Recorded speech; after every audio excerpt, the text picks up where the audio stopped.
बचता है जिसकी पांव की नसें मजबूत हों। मैं आपको आइंदा नक्शों के भरने से नहीं रोकता, लेकिन ऑल इंडिया कांग्रेस की सदारत के 2 बरस में मैंने जो कोशिशें की और मुसलमान लीडरों ने जिस तरह इन्हें ठुकराया, उसके बयान करने का ये मौका तो नहीं, लेकिन आपकी याद दहानी के लिए मुझे फिर दोहराना पड़ता है कि जब मैंने मुस्लिम लीग की पाकिस्तानी स्कीम के तमाम पहलुओं पर बहुत कुछ गौर किया तो इस नतीजे पर पहुंचा हूं कि पूरे हिंदुस्तान के लिए इस स्कीम के जो भी नुकसान है वो अपनी जगह, लेकिन मुसलमानों के लिए तजवीज सख्त तबाहकुन साबित होगी। इससे इनकी कोई मुश्किल हल होने के बजाय मजीद मुश्किलातें पैदा हो जाएंगी। अव्वल पाकिस्तान का लफ्ज़ मेरे नजदीक इस्लामी तस्वुरात के खिलाफ है। पैगम्बर इस्लाम सल्लल्लाहु अलैहि वसल्लम का इरशाद है कि अल्लाह ताला ने तमाम रोज़ जमीन को मेरे लिए मस्जिद बना दी। इस रोज़ जमीन को पाक और नापाक के दरमियान तकसीम करना ही इस्लामी तालीमात के मुनाफी है। दूसरी है कि ये पाकिस्तान की स्कीम एक तरह से मुसलमानों के लिए शिकस्त की अलामत है। हिंदुस्तान में मुसलमानों की तादाद 10 करोड़ के अंदर है और वो अपनी जबरदस्त तादाद के साथ ऐसी मजहबी और माशरती सिफात के हामिल है कि हिंदुस्तान की कौमी व वतनी जिंदगी में पॉलिसी और नज्म नस्क के तमाम मामलात पर फैसला कुन असर डालने की ताकत रखते हैं। पाकिस्तान की स्कीम के जरिए इनकी ये सारी कुव्वत और सलाहियत तकसीम और ज़ाया हो जाएगी और मेरे नजदीक ये बदतरीन बुज़दिली का निशान है कि मैं अपनी मीरास पिदरी से दस्तबरदार हो गए छोटे से टुकड़े पर कनाअत कर लूं। मैं इस मसले के दूसरे तमाम पहलुओं को नजरअंदाज करके तन्हा मुस्लिम मफाद के नुक्ते निगाह से भी गौर करने के लिए तैयार हूं कि अगर पाकिस्तान की स्कीम को किसी तौर पर भी मुसलमानों के लिए मुफीद साबित कर दिया जाए तो मैं इसे कबूल कर लूंगा और दूसरों से इसे मनवाने पर अपना पूरा जोर सौंप कर डालूंगा। मगर हकीकत यह है कि इस स्कीम से मुसलमानों के जमाती और मिली मफाद को जरा भी फायदा न होगा और न उनका कोई अंदेशा दूर हो सकेगा। हाँ, जो तजवीज और फार्मूला मैंने तैयार किया था, जिसे काबीना मिशन और कांग्रेस दोनों से ही मंजूर कराने में कामयाब हो गया था और जिसकी रूह से तमाम सूबे मुकम्मल तौर पर खुद मुख्तार करार दे दिए गए थे, इसमें पाकिस्तानी स्कीम की वो तमाम खूबियां मौजूद हैं जो उन नकाइश से पाक है जो उनकी स्कीम में पाए जाते हैं। अब आप जरा जज्बात से बालातर होकर इसके मुमकिन नताइज पर गौर करें कि हिंदू अक्सरियत के इलाकों में करोड़ों की तादाद में ये मुसलमान मगर बहुत छोटी छोटी अक़लियतों की सूरत में पूरे मुल्क में बिखर कर रह गए और आज के मुकाबले में आने वाले कल में वो और ज्यादा कमजोर हो जाएंगे। जहां इनके घर बार और बूदो बाश 1000 साल से चली आ रही है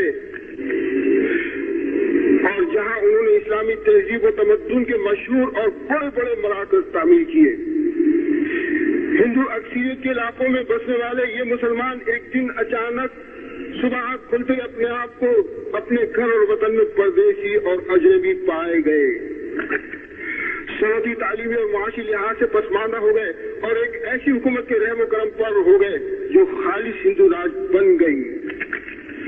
पाकिस्तान में ख्वाह मुसलमानों की मुकम्मल अक्सरियत की हुकूमत ही क्यों न कायम हो जाए, इससे हिंदुस्तान में रहने वाले मुसलमानों का मसला हरगिज हल नहीं हो सकेगा। ये 2 रियासतें एक दूसरे के मद्दे मुकाबिल बनकर एक दूसरे की अक़लियतों का मसला हल करने की पोजीशन में नहीं आ सकती। इससे सिर्फ यरगमाल और इंतकाम का रास्ता खुलेगा। मेरे भाइयों, आपको याद होगा कि 10 जून 1940 में कांग्रेस की सदारत संभालने के बाद जब मैंने हिंदू मुस्लिम इख्तिलाफ के तस्फिये की गरज से बहैसियत सदर कांग्रेस मिस्टर मोहम्मद अली जिन्ना सदर मुस्लिम लीग को यह तजवीज भेजी थी कि हिंदुस्तान के तमाम सूबों और मरकज में किसी एक पार्टी के वज़रात के बजाय कांग्रेस और मुस्लिम लीग पर मुश्तमिल मखलूत वज़रातें बनाई जाए, लेकिन मिस्टर जिन्ना ने मेरी तजवीज ये कहकर मुस्तरद कर दी कि तुमको कांग्रेस ने शुगवाई की तरह कांग्रेस का सदर बनाया है, इसलिए मैं तुमसे किसी तरह की गुफ्तगू नहीं करना चाहता हूँ। और बराबर की सतह पर हिंदू मुस्लिम तस्फिये का वो मौका जिस तरह हाथ से निकल गया, मैं आज तक ये समझने से कासिर रहा हूँ कि गैर तक़सीम शुदा हिंदुस्तान की पहली हुकूमत जो 14 अरकान पर मुश्तमिल होती और जिसमें 7 मुसलमान नुमाइंदे होते और 7 गैर मुस्लिम नुमाइंदे, जिनमें हिंदू सिर्फ दो होते, इस्लाम और मुसलमानों के कौन से अहम मफाद के पेश नजर मिस्टर जिन्ना के लिए काबिल कबूल नहीं थी? क्या इस तरह मुसलमानों को हिंदुस्तान की पहली हुकूमत में एक माकूल हिस्सा नहीं मिल रहा था? मेरे भाइयों, मैं आपको इस वाक़े की रोशनी में ये बताना चाहता हूँ कि जब लॉर्ड वेल की जगह लॉर्ड माउंट बैटन हिंदुस्तान के आखिरी वायसराय मुकर्रर होकर आए और उन्होंने धीरे धीरे सरदार पटेल, जवाहरलाल नेहरू, गांधी वगैरह कांग्रेसी रहनुमाओं को तकसीम का नजरिया कबूल कर लेने पर आमादा कर लिया। बिलाखिर 3 जून 1947 को हिंदुस्तान को 2 रियासतों में तकसीम कर देने की तजवीज का ऐलान कर दिया गया। मेरे भाई, ये ऐलान दरअसल न तो हिंदुस्तान के मफाद में था न मुसलमानों के मफाद में, इससे सिर्फ बरतानवी मफाद की हिफाजत मकसूद थी। इसलिए कि हिंदुस्तान की तकसीम और मुसलमान अक्सरियत के सूबों की अलग रियासत कायम कर देने से बरतानिया को बर्रे सगीर में अपने पांव टिकाने का मौका हासिल हो जाता था। एक ऐसी रियासत जिसमें मुस्लिम लीग के नाम से बरतानिया के पसंदीदा अफराद बरसरे इक़्तिदार आ जाएंगे, मुस्तकिल तौर पर बरतानिया के जेर असर रखी जा सकती थी और इसका असर हिंदुस्तान के रवैये पर भी पड़ना लाजमी होगा। हिंदुस्तान जब ये देखेगा कि पाकिस्तान में अंग्रेजों का असर है तो वो अपने यहाँ भी अंग्रेजों के मफाद का लिहाज रखेगा। आखिरकार 14 अगस्त 1947 को हिंदुस्तान तकसीम कर दिया गया। पाकिस्तान और हिंदुस्तान की 2 आजाद रियासतें वजूद में आ गई जो यकसा तौर पर बरतानवी कॉमनवेल्थ की मेंबर बनने पर राजी हो गई और फिर मेरे बदतरीन खदशात सही साबित होने लगे। एक फिरका दूसरे फिरके का बदतरीन दुश्मन बनकर कत्ल आम, गारतगरी और लूट मार पर उतर आया। खून की लकीरों के साथ 2 मुल्कों की सरहदें खिंच जाने लगी और अफसोस ये मुसलमान तकसीम दर तकसीम होकर रह गए। लेकिन अब क्या हो सकता है? अब अगरचे हिंदुस्तान ने आजादी हासिल कर ली लेकिन इसका इत्तेहाद बाकी नहीं रहा।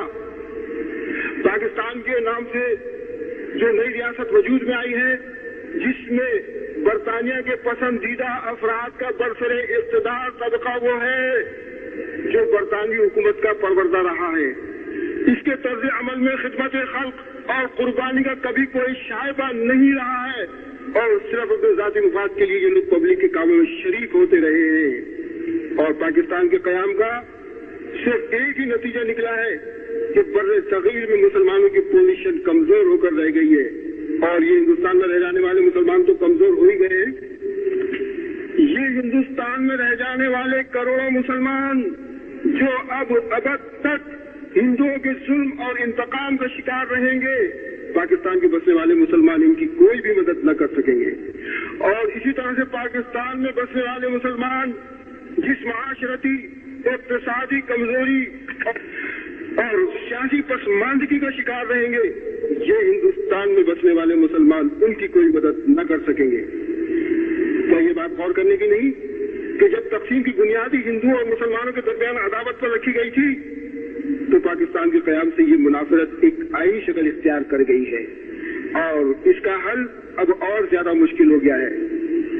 और इसी तरह ये दोनों मुल्क खौफ और राज के तहत अपने अपने फौजी अखराजात बढ़ाते रहने पर मजबूर रहेंगे और माशी तरक्की से महरूम होते चले जाएंगे। लेकिन आज अगर मैं मुलामत करूं तो किसको करूं, कैसे करूं और क्यों कर करूं? अपने भाइयों को, अपने अजीजों को किस दीवार से सर टकराऊं?